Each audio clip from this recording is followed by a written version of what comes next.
Bendiciones, queridos hermanos. Un estudio, hermanos, para analizarlo. El malhechor que perdonó nuestro Señor Jesús allá en la cruz murió en el nuevo pacto. Este estudio estará basado allí en Juan capítulo 19, versículos 28 al 33. Dice la Escritura: Jesús sabía que su misión ya había terminado y, para cumplir las Escrituras, dijo: Tengo sed. Versículo 29. Había ahí una vieja vasija de vino agrio, así que mojaron una esponja en el vino, la pusieron en la rama de hisopo y la acercaron a los labios de Jesús. Versículo 30. Después de probar el vino, Jesús dijo: Todo ha terminado. Entonces inclinó la cabeza y entregó su espíritu. Versículo 31. Era el día de preparación y los líderes judíos no querían que los cuerpos permanecieran ahí colgados al día siguiente, que era el día del descanso, y uno muy especial porque era la Pascua. Entonces le pidieron a Pilatos que mandara a quebrarle las piernas a los crucificados para apresurar sus muertes. Así podrían bajar los cuerpos. Versículo 32. Entonces los soldados fueron y le quebraron las piernas a los dos hombres crucificados con Jesús.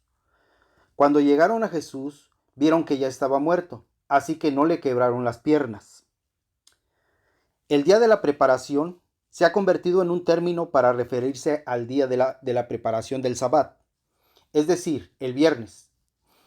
Según la ley judía, el cadáver de los criminales no podía permanecer toda la noche en el madero, sino que debían de ser enterrados el mismo día para que no contaminasen la tierra que el Señor tu Dios te da a heredad. Dice la Escritura, Deuteronomios capítulo 21, versículo 23. El cuerpo no debe de quedarse ahí colgado toda la noche. Habrá que enterrarlo ese mismo día, porque todo el que es colgado es maldito a los ojos de Dios. De esa manera evitarás que se contamine en la tierra que el Señor tu Dios te da como preciada posesión. El día de reposo. Lucas capítulo 13, versículo 14. En cambio, el líder a cargo de la sinagoga se indignó de que Jesús les sanara un día de descanso. Hay 6 días en la semana para trabajar, dijo la multitud. Vengan esos días para ser sanados, no el día de descanso.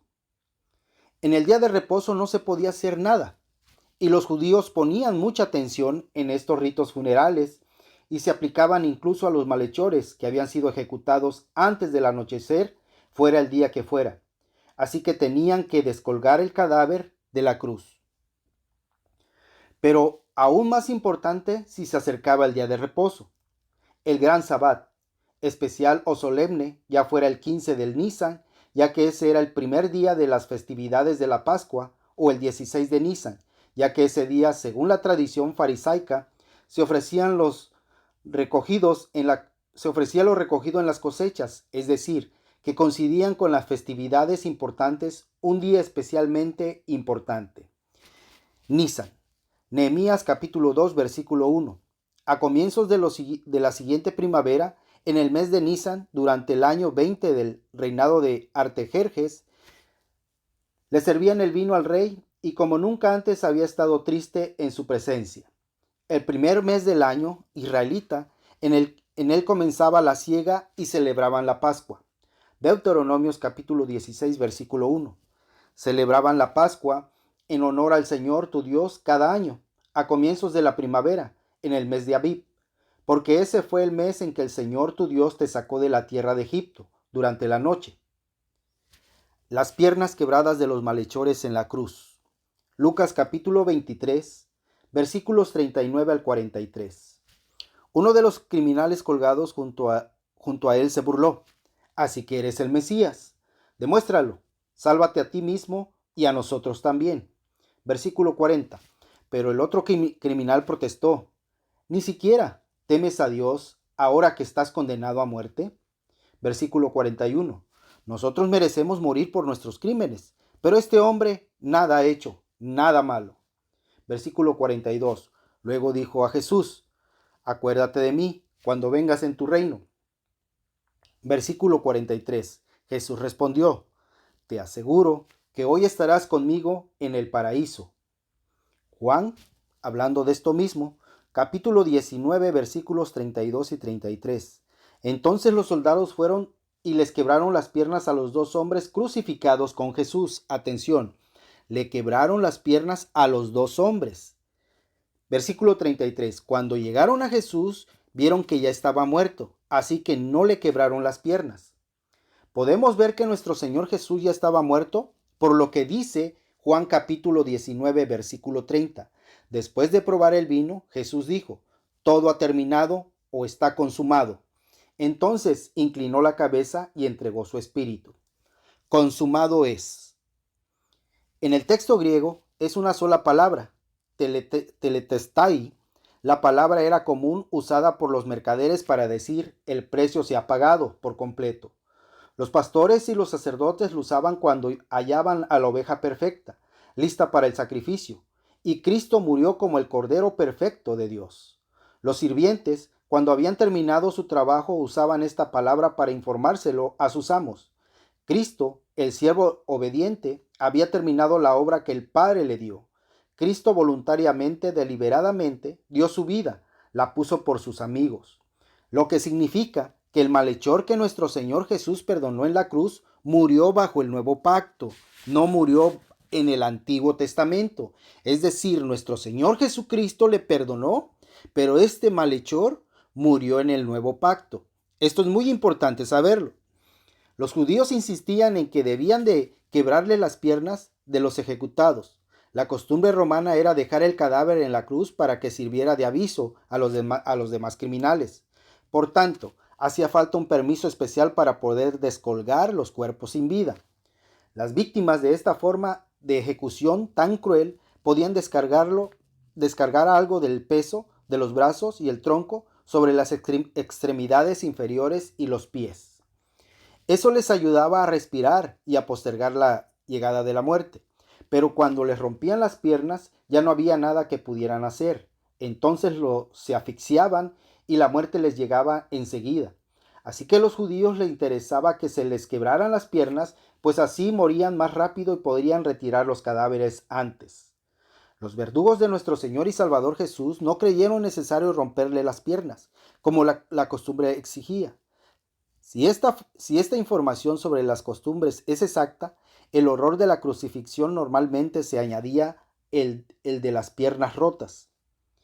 Puede que sea bastante significativo que esta sea la última acción de los judíos, que este evangelio, el de Juan, recoge los judíos no quieren que sus tierras sean contaminadas por culpa de los cadáveres, pero no se daban cuenta de que sus propias acciones los hacían impuros, es decir, ya estaban contaminados. No se dice de la forma explícita que Pilatos diera su aprobación para quebrarle las piernas a los malhechores, pero está claro que debido a esta acción que hicieron los soldados, pues los soldados se acercaron a las víctimas a quebrarle las piernas. Quebraron las piernas de los dos hombres que fueron crucificados con nuestro Señor y Salvador Jesús, lo que indica que en ese momento aún estaban vivos, pero cuando llegaron a nuestro Señor Jesús, estos ya habían muerto, por lo que ya no era necesario quebrarle las piernas a nuestro Señor y Salvador Jesús. La muerte de nuestro Señor y Salvador Jesús, como dice Hebreos capítulo 9, versículo 15 al 17. Por eso Él es el mediador de un nuevo pacto entre Dios y la gente, para que todos los que son llamados puedan recibir herencia eterna que Dios les ha prometido, pues Cristo murió para librarlos del castigo por los pecados que habían cometido bajo ese primer pacto. Atención, versículo 16. Ahora bien, cuando alguien deja un testamento, es necesario comprobar que la persona que lo hizo ha muerto, como sucedió con nuestro Señor y Salvador Jesús y el ladrón que todavía estaba vivo cuando nuestro Señor Jesús ya estaba muerto.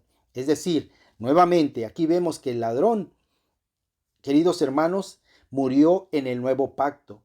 El testamento, versículo 17, solo entra en vigencia después de la muerte de la persona. Mientras esté viva el que lo hizo, el testamento no puede entrar en vigencia. Después de la hermosa presentación del ministerio del sumo sacerdote en el madero que lo precede, Vuelve el concepto de, después de la hermosa presentación del ministerio del sumo sacerdote en el verdadero tabernáculo que lo precede, vuelve el concepto del pacto, pues ya se ve como el nuevo pacto puede tener su eficacia interna y espiritual, porque se garantiza por el mediador cuya muerte ha tenido lugar, para la redención de los transgresores que pecaron bajo el pacto del Sinaí.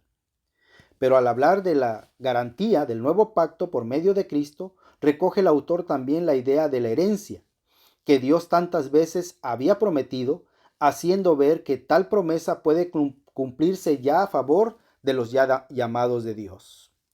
Lo que recalca el escritor en los versículos 16 y 17 de Juan capítulo 19 es que el pacto testamento, de Hebreos